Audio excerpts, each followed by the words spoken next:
Okay, should we get started? Sure. Well, my name is Kevin Callahan, and as you know, I'm with the 8th Air Force Historical Society of Minnesota. And I'm here with Rodmyre, and your actual first name was Floyd, you were born with. Could you tell me what your date and place of birth was? Bird Island, Minnesota. And what year were you born? 1921. Okay, and what was the date? November 4th. Could you tell me your parents' names? Yes. My dad was Harvey E. Rodmyre, and my mother was Johanna, and her maiden name was Loftus. Could you tell me a little bit about their background? Were they farmers, or what did they do? Yeah. Okay. They were farmers, and they had both grown up in the township of Palmyra, but when they got married, for a while there was no place in Palmyra to farm. So my dad found this place on the outskirts of the county fairgrounds, and that was near Bird Island. Mm-hmm.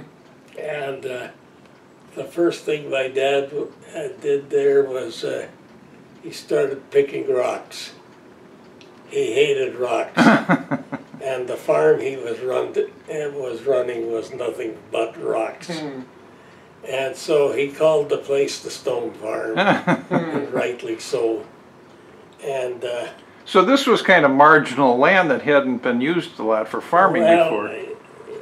Yes, no, it was still good land. Yeah. But he, being a pretty darn good farmer, couldn't stand to be farming around those rocks all the time. So he got rid of them, and about that time, then he had a visit from some old neighbors of ours in the Palmyra area, and they had been renting their farm. These two brothers were bachelors, and they had been renting their farm to these people, and now they were going to drop them and ask my dad if he would move there and farm the land. Well, of course, my mother was just elated with this news, because they were talking about the farm that was right across the line fence from her parental home. Oh, huh. Wow. So it was just a stone's throw away, you know. And so that was how that all turned out, and quite well for all of us, I guess. So your mother's was her family still alive? Her parents? Yeah. Oh, that would be close then. Yes. Yeah. And so you grew up sort of as a farm kid and all those things. Oh, yeah. 100% farm kid. Yeah. And were you affected by the like the Dust Bowl or any of the Great Depression problems we were having? The Dust Bowl was, yes, it affected all of us.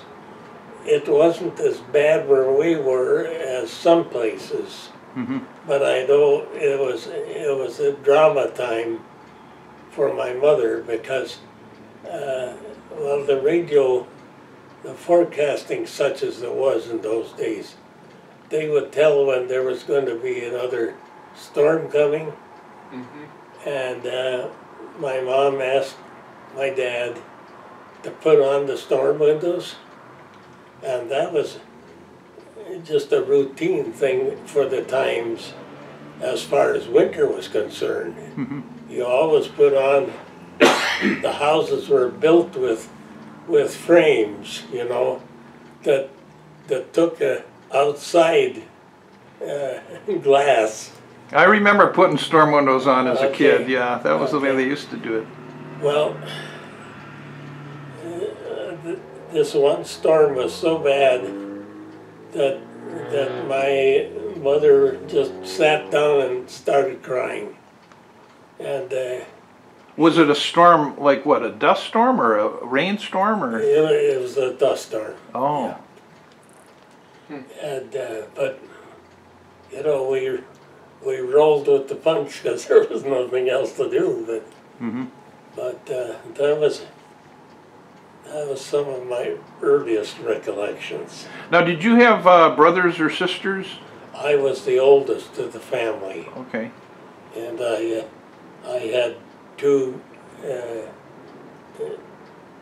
brothers and two sisters and one brother.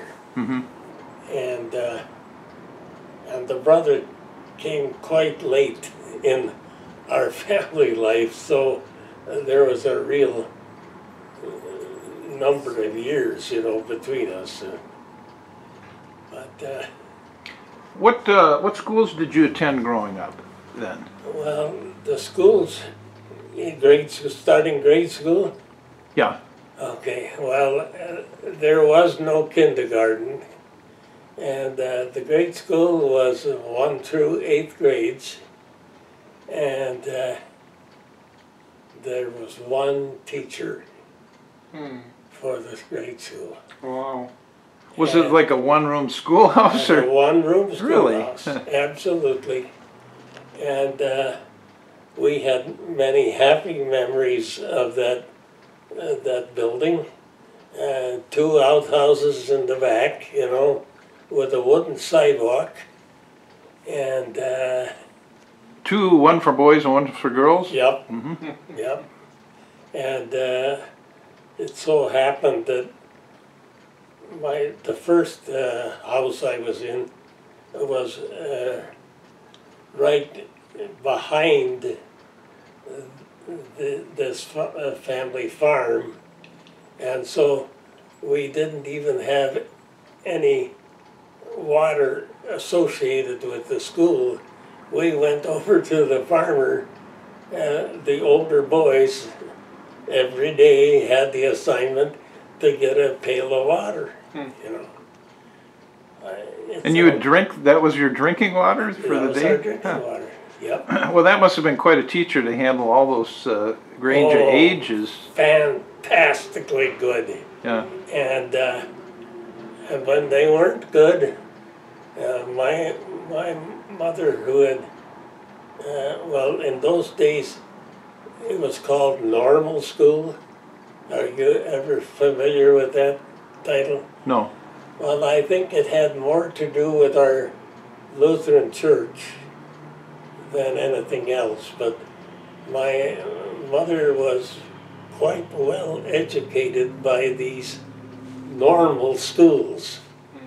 And my dad, being a farmer, and at that time the ag school was started up in St. Paul near the fairgrounds. Yeah. And as just to encourage the kids to come to that school, they only had 3 months in the wintertime that they could go to school because they felt the family needed those boys, you know, working around the place. Now this was this the egg school at where the University of Minnesota St. Paul campus is? Yep. And they only met 3 months out of the winter for school? Yeah. Really? Oh. There was 3 months that my dad went to school, you might call it, and for 3 years. And I always got a kick out of it growing up because my dad seemed to be such a knowledgeable farmer compared to our neighbors, and I wasn't bragging about or putting them down or anything, but he just knew how to do anything and everything. How do you castrate a hog? You know, well, unless somebody knows how to do it, you don't want to guess. It could be a pretty messy job. Well, so this was did he go to this as he was growing up or as an adult or when he went to ag school? Well, yeah, he was older. Oh boy, that's a good question. I can't really say now. I had pictures of him as a young man, and I think he was probably in his middle or late teens. Okay. When he went to that school. Well, my house is very close to those fields, and I didn't realize it was that old that they had started all of that there. It's still an advanced. It's a world-class school for you know, farming and development of crops and so forth. So your early jobs were basically working around the farm, I assume, as you were growing up, and then did you attend a high school after you went through the 8th grade?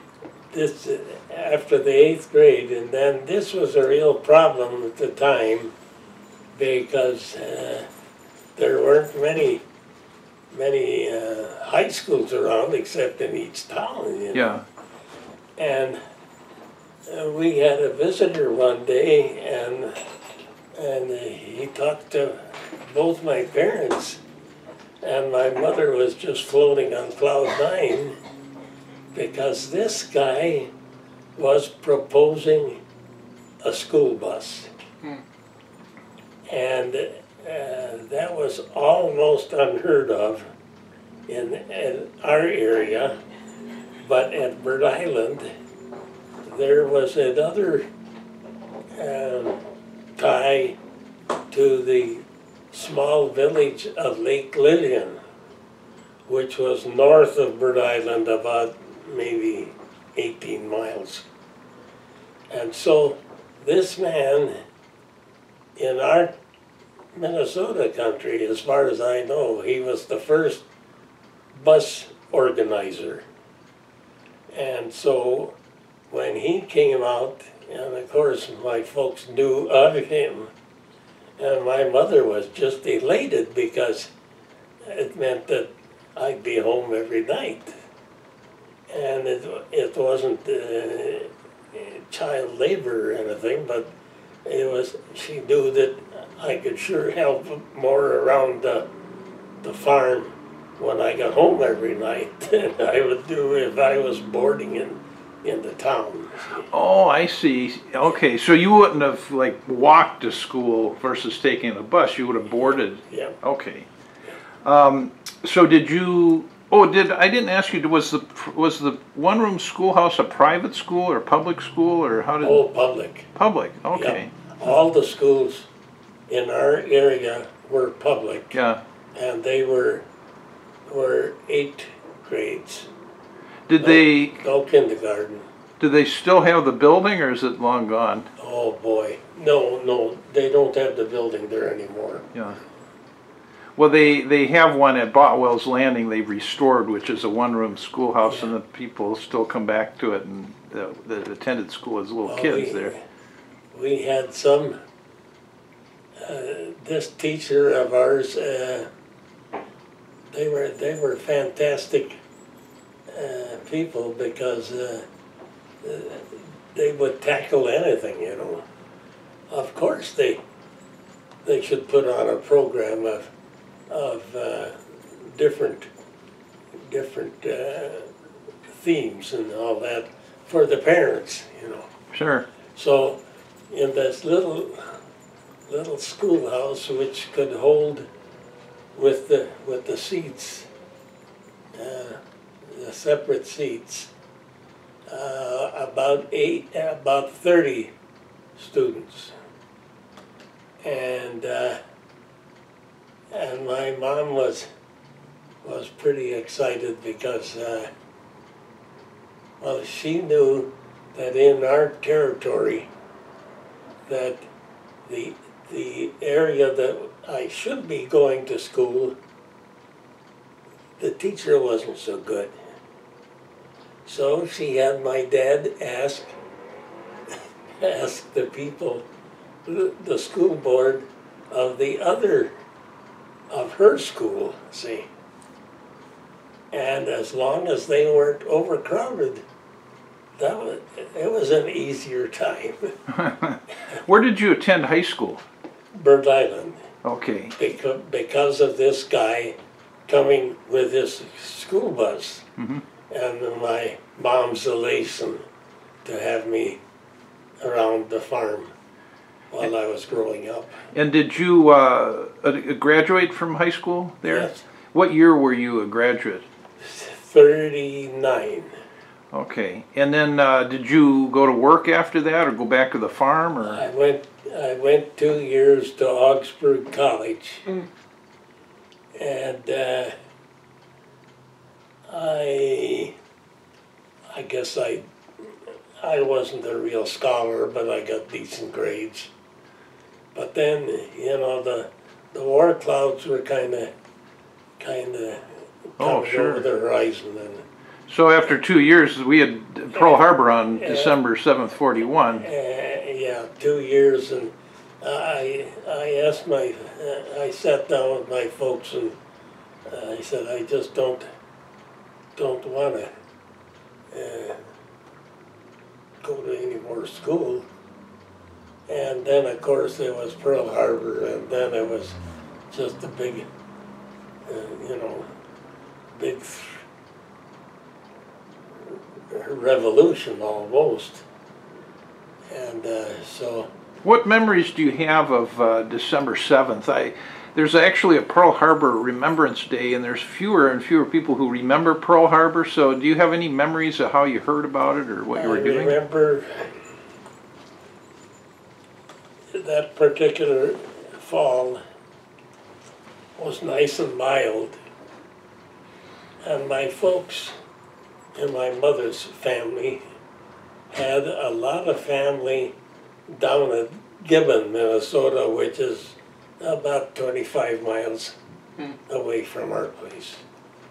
And the family was having a big family reunion that day. And I begged off, because I knew it would be all old people. and I even volunteered to start the chores, for the day. And everything was, my dad rolled with that punch real easy. He could see why I didn't want to go to my mother's family reunion. So then, at that time, my dad had installed a box in the barn, and he had car batteries for a radio. At least in our country, the radios hadn't progressed to like they are today on household current or anything. Yeah, you ran it off your car battery. Yep. Ran off the car batteries, and there was something tied with that too. I was gonna... Well, how you heard about Pearl Harbor, I assume it was over the radio then? Over the radio. I was doing chores, and my folks came home, and I practically met them at the car door, because I said to them, I don't know where in the dickens this place is. I said, but there's some place called Pearl Harbor, and the Japanese warplanes have bombed it. I got that all from the barn radio. And my mother and dad, they didn't know where Pearl Harbor was either. Mm-hmm. But then, I think that was on a Saturday, but regardless, I knew that when we went to church on Sunday, there was a young man there that had been in the Navy. So I practically tackled him when I saw him at church, you know. And he told me, you know, yeah, oh sure, that's Pearl Harbor. He said that was a good place for the fleet to come in and rest. Oh, had he been there? Yep. Oh. So this changed your life. Did you get inducted, or did you enlist or get drafted? Or? I enlisted. And how long was it after Pearl Harbor that you enlisted? I talked to my folks again, and I said I'd like to enlist and get into the Air Force. And well, I guess my mother didn't jump and clap her hands with joy at that one. But they had been kind of expecting it. And then a long series of events, but to try to shorten it up, the recruiting stations were just overwhelmed with volunteers, you know. And so we went down to Fort Snelling, and I can't remember how on the tickets I got there. I think I can't remember that one. I know my uncle in Minneapolis had something to do with it, but anyway, but they couldn't take us right away. But they, at Fort Snelling, but there was a series of trips there, and we got our shots and our uniforms and everything else. And then they told us that we were on leave because they didn't have any place for us to be. Yeah. And so that was kind of a dirty pool there that the military pulled, because we went around our house and we visited people and everything, and of course there was nothing like real leave from the military, but anyway, we did a lot of visiting, and then we got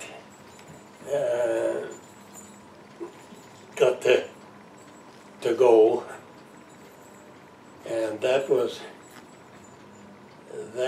in my class was 42J, so that J is the 10th letter of the alphabet, I think, so that would have been in November. Now, what got you interested in the Army Air Corps, or as opposed to like the Navy or Army or Marines? Had you known about airplanes or had a first experience with airplanes?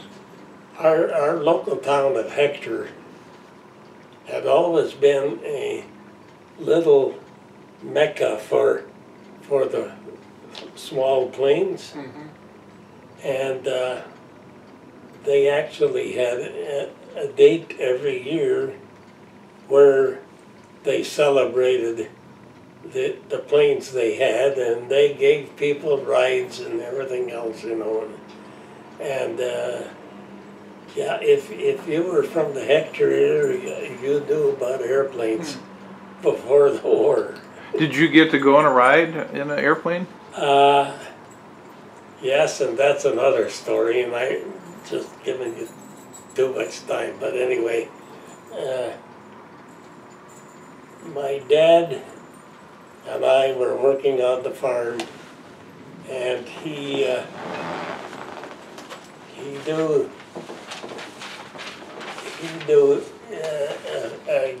one of the car mechanics in the town of Hector was a pilot. And those days, the times are so hard that I don't think there was 3 pilots at Hector that had their own plane. But they even had a stamp for the top of their license plate. Hector, Minnesota, the most air-minded city in the USA. Really? and then they even, put that record down, how many were there. Now, what kind of airplanes are we talking about? Oh, I can't even remember. I mean, were they biplanes, Jennies or something, or trimotors? Or? There were several Piper Cubs. And then there was this one bigger plane, actually had 4 seats in the cabin, and I think about 5 different guys flew that one, and so that was pretty much excitement. Well, I didn't know that about Hector being the most air-minded city in the country, but that's interesting. And then, so you must have taken the aviation cadet tests, and you got started at some point. I guess I did, but it's all. I know I went to Fort Snelling several times, and signed up, and then I was pretty disappointed because when everything was all done, then they said they didn't have room for us in Texas yet. Yeah. And so they put us on vacation. And that was the only military vacation I had until I got back from overseas. Well, there were so many people that they couldn't handle them. Okay. Yeah. Well, then, where did you do your basic training? Was that in Texas and San Antonio then? Yep. It was, oh boy, this is a long time ago. I know there was a San Antonio Aviation Cadet Center. There's I could get out the map and I could. Marge, what are you saying? Isn't it Coleman? Was that Coleman? Coleman is right, yep. Coleman and then. Coleman Field. There was a Randolph Field, and there was a, let's see, what else was down there? There was a couple of fields there. Big jump in the airplanes from the primary to the next one. Yeah. Oh, boy. Better airplane? Real good. And we were, well, the flying was just fantastic. So did they start you off in like a Piper Cub or? No, they had this, the field was Coleman, and what the heck was it? It was a low wing plane, so in some respects it looked like a fighter, which of course everybody wanted to be in a fighter, nobody wanted to be in the bombers. Yeah. And was this an open cockpit with one yeah. behind? Oh yeah, I just saw one this weekend. It was a PT something, Yeah. and it was a trainer. Yeah. Well, did you have goggles and all that? Yep. And that's what you learned, your basic, not basic. Your primary. Primary. Yeah. Yeah. But primary was really elementary, and kind of an interesting sidelight. There was such rapid expansion of the Air Corps that all the all the pilots in the state that already could fly were hired to be instructors. Mm-hmm. And that really shows you something about the military and how anxious they were to get going. Well, they had to train a lot of people real quickly. Yeah. So you went through primary, and then, well, I assume you had a ground school where they taught you the kind of physics of it. Was all this done in San Antonio when you were getting your training, your flying training? No, the first one was, help me, honey. I just know Coleman, that's the only name I can think of. It's, the cogs are slipping. Well, anyway, this was your beginning flight school. And then did you do your basic at a... Basic was a big promotion because then we were elevated to a bigger plane with an enclosed cockpit and radio controls, and that was such an a big jump, you know, from what we started with, that we just thought we were practically fighter pilots right then. Well, there was a BT-13 and a BT-15. Did you? BT-13. Okay, and that was That's the. what it was. Okay. Yep. And then once you learned how to do the landings and takeoffs on the higher powered engines, what would be the next more advanced set or sequence? Yeah, there was the 3 schools, and the third school, of course, that was so advanced we just thought we're fighter heaven already, you know. And of course we really sweated out that assignment from basic to advanced, because if you went to these schools, you were going to be a bomber pilot. And no, I don't know anybody that wanted to do that. You know? Everybody wanted to be a fighter pilot there. So did you do training in an advanced trainer? They call them the Texan today. I don't know what they call them then. An AT-6? The Texan? AT-6? Yeah. I was in that. And that was so advanced.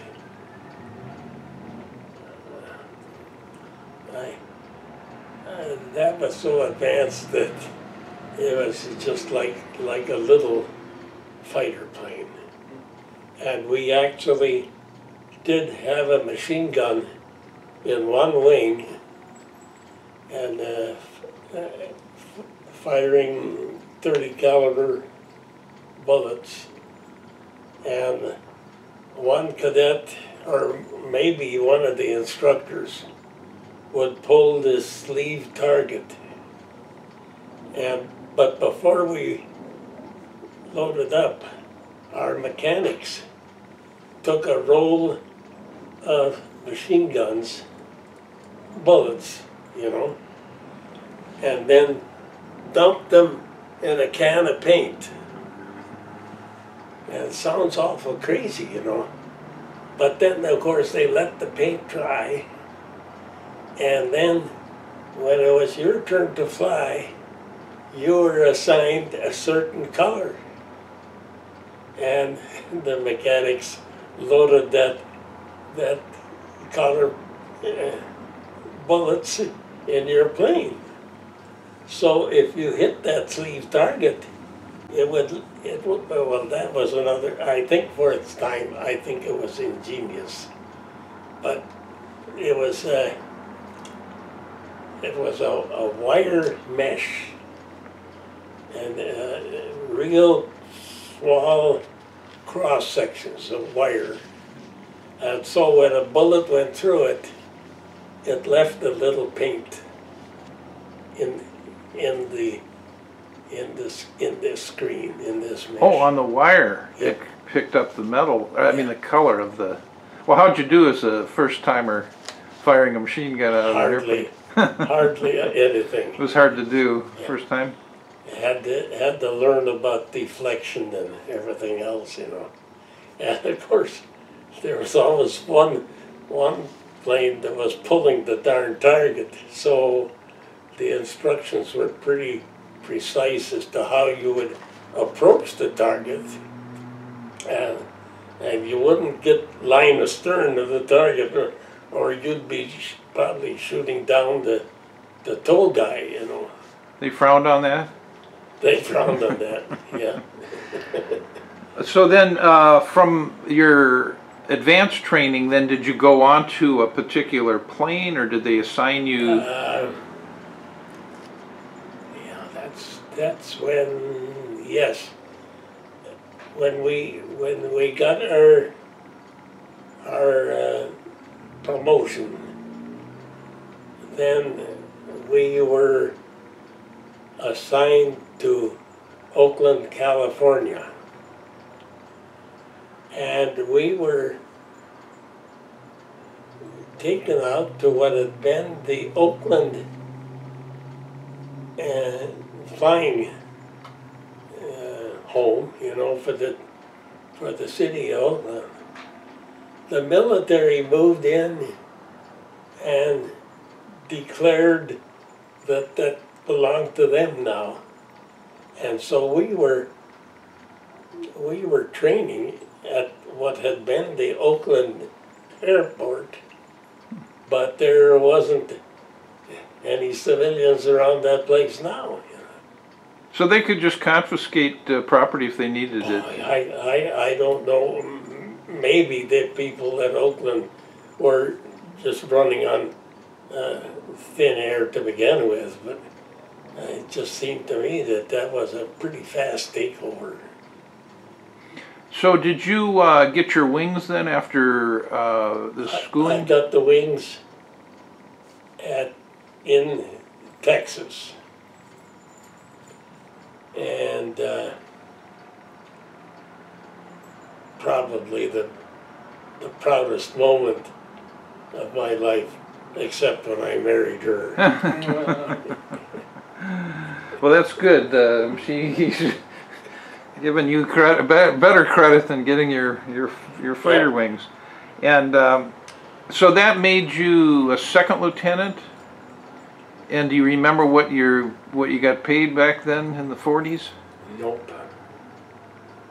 Was it an increase when you got the commission, or? Yes.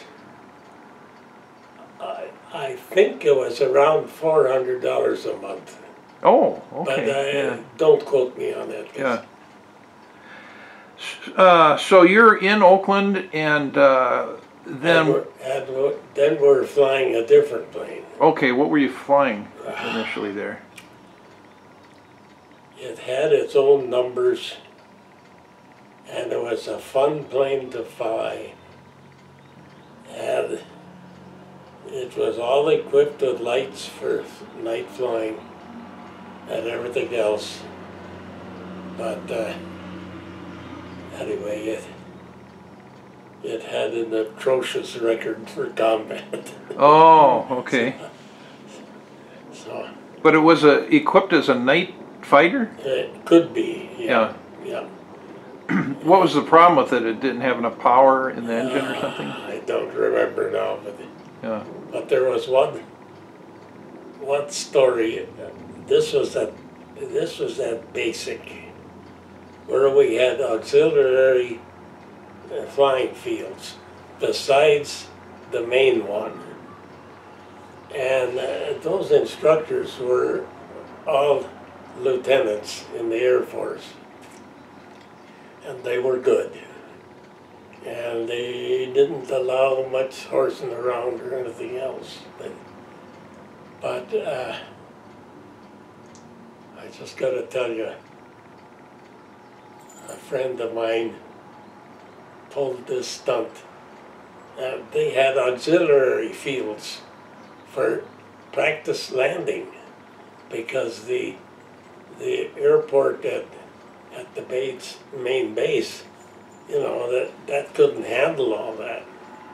So we were about maybe 15 miles away from our regular field, and there were at least 4 of us that we had now graduated to the point where we didn't have an instructor with us, but we were shooting landings at this field. And this one friend of mine, who, well, I guess in the Air Force they were all friends, but anyway, we were circling this spot, and I watched Pick go down. Oh, my gosh, we were supposed to just land and take off.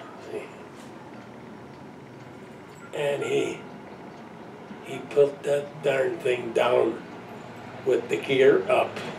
Oh, a wheels up landing. Wheels up landing. Had he forgotten to put them down? They always said that was the best landing in the world, you know, because it was so smooth.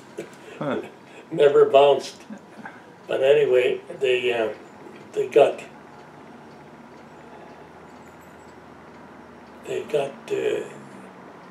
and the rest of it, the three of us are circling, and we're watching the guy get out of the plane and walk around and look at it. Then he gets back in the plane again, and he called our main headquarters. And on the spur of the moment, he came up with this one and saved his flying life. He called the airport at Goodfellow, and that was a tower about maybe 15 plus miles from where we were. And if they wanted to, they might have seen us with binoculars. But there was no reason to do this because old Pick called them on the radio and said he thought he was, he said he was having engine trouble, and that he was at this nearby air base. But he said, I think I can drag it in that far so that I could make a crash landing. And the tower swallowed him 100%. And the rest of us are rocking and rolling. You know? It was a close call. Yeah. They never grounded him. Huh. Well, I suppose you'd get washed out for wrecking the plane or something. Oh, absolutely. If you, yeah. That would have been the end of his flying career. Well, he was probably not the first one to forget to put the landing gear down when he came in, when you're learning. So you got trained, you got your wings, and then did you go to Europe, or how did you get over? To Europe. Okay. Yeah. How did you get to Europe? Did you fly or take a ship? We got our orders, and we were to report to the San Francisco airport, and there were I think it was just regular tickets for the airline, and we flew from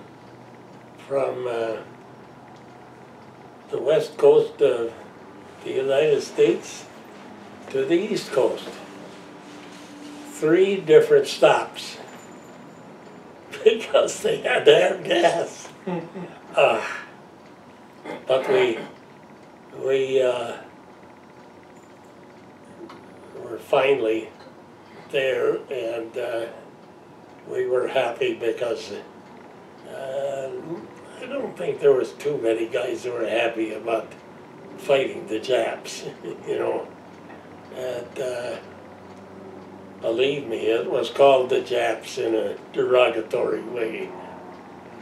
And I probably just got over that about 15 years ago. Yeah, well, they had killed a lot of people at Pearl Harbor. It was thousands, over 2,000. Well, there was a lot of hard feelings. How did your father feel about your going into the military? Oh, I think he was proud. And my mother was too, but I guess she thought, you know, she was worrying about you. I'd be on the ground because that being high was another element. Well, then you got to the East Coast. Did you stay with people you got to know during training later, or would you train with a group and then you got another group when you? We just got to the East Coast, and boy, I don't even know where we stayed now. That one's gone. No. And then to get to Europe, did you fly or take a ship or? On a ship. Oh, okay. Which do you remember the ship name or anything? Yeah, the Mariposa. Oh, really? The Mariposa. I know. I've talked to other people that were on that ship. And of course, when we heard that, there were a certain number of pilots that thought that, gee, those poor English girls are going to probably need some nylons about now, because nylons had just come out. Mm-hmm. I had bought a pair and given it at Dayton's in Minneapolis, and I gave them to my mom, and she was just ecstatic. Mm-hmm. So that ties in with the time period. Mm-hmm. And we're suddenly introduced to this ship, and we're told, you'll find out where you're going. But they as much as said, you can throw the nylons away if you got any. Mm-hmm. Holy cow. So then... You weren't going to England then? We were not going to England. The nylons gave it away. Okay. And we went to North Africa. Mm. Oh my. And that was where we saw our first wounded airplanes. And it was a pretty big plane, and the British had shot it down, and it was right on the outskirts of Casablanca. And of course, at that time, Humphrey Bogart made the movie, or acted in the movie Casablanca. So, there were so many jokes about that, you know, that it was nauseum. So you thought you were going to be at a place that was like the Hollywood movie version of Casablanca, and it didn't turn out that way? No, well, we were cognizant of the fact that any place in Africa wouldn't be real choice living, but. Well, what were you doing in Casablanca? Did you get assigned to a unit there, or were you already assigned to one, going over? We were flying.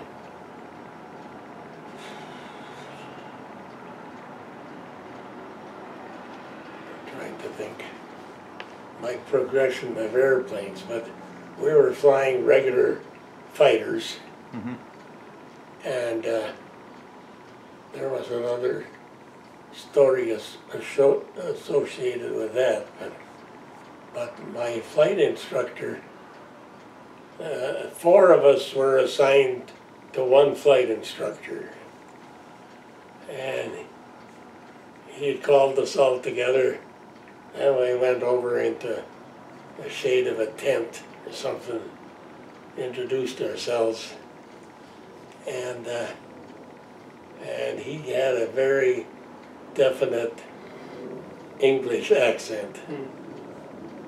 And he was probably known for certain things that that they frowned on, but he was a darn good, and he had survived the Battle of Britain. And you know, there wasn't a little aura over his head, but most of us looked at him like he must have had God on his side all the way. Yeah. Was he training you to fly American planes? What's that? Was he training you to fly American airplanes or British planes? Yeah. You said he was training you to fly planes. I can't keep this all together anymore. Well, the first plane was this plane that had like a engine in the middle behind the pilot. It's called an Airacobra. I guess it was the P-51 or something. Did you ever fly that? I flew that. Okay. And that was at Oakland. What was your impression of that plane, flying it? Well, we thought it was just terrific. Yeah. But of course it was terrible. You found out later. Yeah. Okay.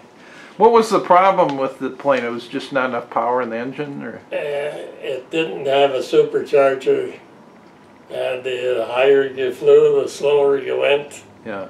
And that's not very good for combat. Yeah, you were losing power at altitude where you needed it. Yep.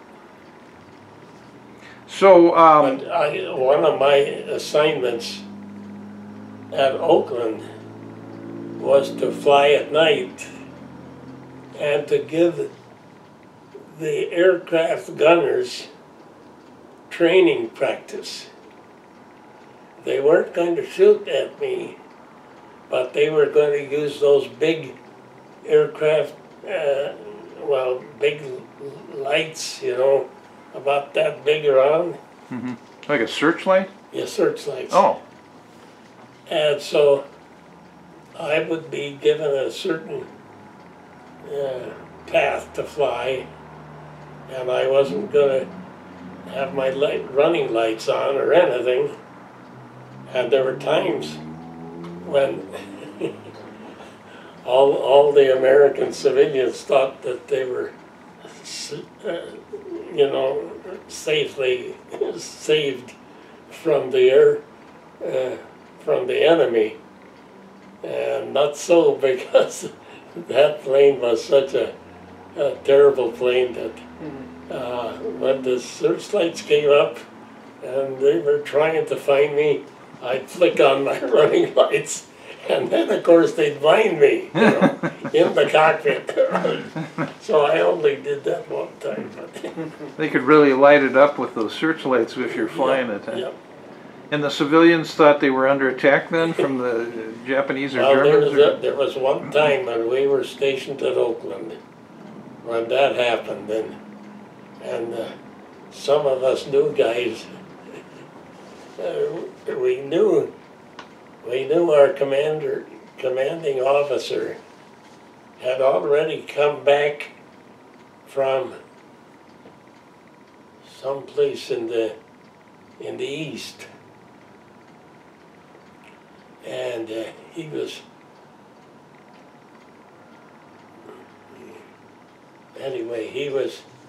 not very well liked, and he probably drank a little bit too much, whether it was duty time or not. And so our association with him was almost nil. We kind of trained ourselves. So when you got to this town, it was outside of Casablanca that you were trained by the British? Yeah. Had survived the Battle of Britain. Was that more training then? Did they give you instruction there? Well, there's big, complex airfield with a lot of pyramidal tents, and that was all right because they had all the bug juice and everything else that we needed for the bites. But so mosquitoes were a problem? Oh yeah. They were. And my instructor was. I had a story about him too, but.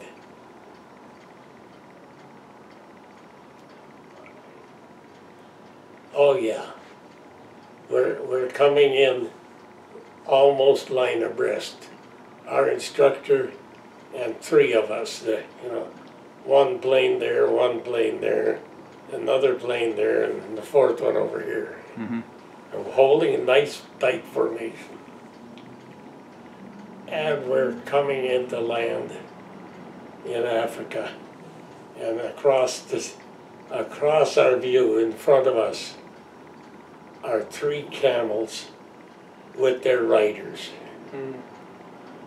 And they're completely oblivious of the fact that they were driving their camels on our so-called runway, because everything was dirt. And our instructor, we kept watching them, and we'd all put down our wheels for landing. And he hit that one driver on the camel with that landing gear. And of course he went flying. I think he was probably instantly killed. Yeah. So we didn't say anything because that was our instructor. And then some officer came up in his Jeep. So he was pretty high rank because he had a Jeep. and he said, who hit that camel out there? And our guy said, by Jove, he said in his beautiful English accent, you know, I thought I felt a bump out there. and that was the way life was in the eastern. Well, so the runways weren't that necessarily that clear Oh, no. to the people that were local, and they were using. They were just dirt. Yeah. And Well, were they not familiar with the fact that there were planes landing there? oh yeah, Huh. sure. But you know You would think they would see the planes coming, 4 planes that are coming in towards them, Yeah. and duck or huh? Well, then we were being introduced to the medieval mind too. You know, these were all good people, but they were so dumb, pathetically dumb. And I was a farm boy, and my dad had just bought a new thrashing machine back in the States. And here I am in Africa, and they're harvesting what my dad's thrashing machine should be doing. They were throwing the straw on the ground. I think they had a small canvas packet there. And then they were driving 2 mules around in a circle over the grain to knock the grain out of the sheaves. And the hooves that was the tool that was being used to separate the. Oh wow! Okay. And then Yeah. And then I saw how really hard up they were. They had made in Africa pitchforks out of wood. And they threw this straw up and hoped for a strong wind. And most of the grain would fall down, and then they'd pick it up. Yeah. Did you have any contact with local people while you were there at this base? In Africa? Yeah. No. You were pretty much focused on all Yeah. the military activities. Yeah. So what plane or planes were you flying at that time when you were learning? Oh boy. I knew it. I'd get stumped real quick. Well, you had been working with this Airacobra Yeah. with the engine behind the pilot. That's Yeah. an unusual kind of design. And, well, it was at this field that we were told that that isn't much of an airplane. And we asked why, and well, they gave us, there was no supercharger on it and a few other things. But it really was a dog airplane. I've heard that from people in the Southwest Pacific who flew Yeah. them, and they kind of had the same impression of the airplane. Yeah. And I've seen some movies where they take the engine out, and it really is a different design for an airplane. Yeah. So what was the next upgrade from the Airacobra for you? Ufta. Oh, yeah, well then, that was the big news. We were still at this training facility with our tents. And, oh, God, the people would just give you the willies. There was one guy that was a beggar. He was sitting down there. He was sitting downwind from our latrines.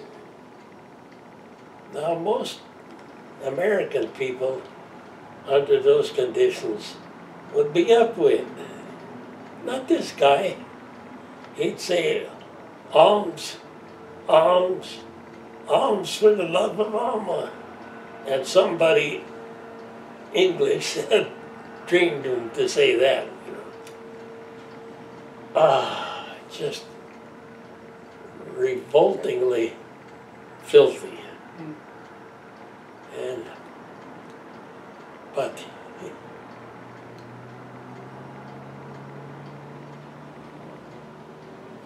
then we were introduced to the super plane, the British Spitfire. Oh, did you enjoy that, flying that plane?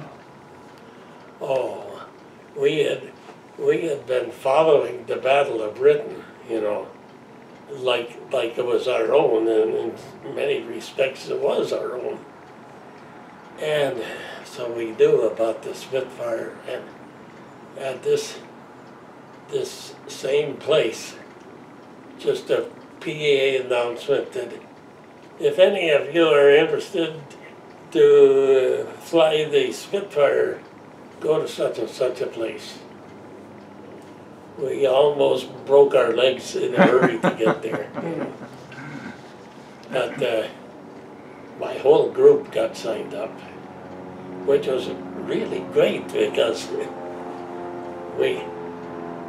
when we saw the field reports of what the other fighters were doing, you know, we realized we had